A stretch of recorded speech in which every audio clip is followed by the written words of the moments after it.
Just 300 కోసం గొడవ ఏకంగా ఆటో డ్రైవర్ ప్రాణాలు తీశారు.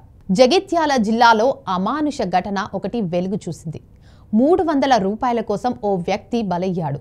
జగిత్యాల మండలం పొలాస శివారులో ఆదివారం సెప్టెంబర్ 14న ఆటో డ్రైవర్ నయీముద్దీన్ హత్య కేసులో నిందితులను అరెస్ట్ చేసి రిమాండ్కు తరలించారు.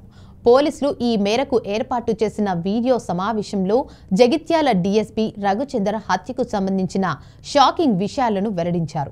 ఆటో కిరాయి విషయంలో నెలకొన్న వివాదం కారణంగానే బిహార్కు చెందిన దర్శన్ సాహ్ని, సునీల్ సాహ్ని అనే ఇద్దరు నయీముద్దీన్ను అత్యంత పాశవికంగా కొట్టి చంపినట్టు డీఎస్పీ రఘుచందర్ తెలిపారు.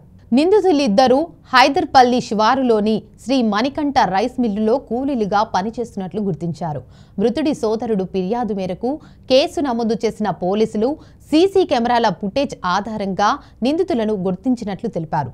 ఇక 24 గంటల గడవక ముందే నిందితులను పట్టుకొని రిమాండ్కు చేసిన రూరల్ పోలీసులను డీఎస్పీ ప్రత్యేకంగా అభినందించారు.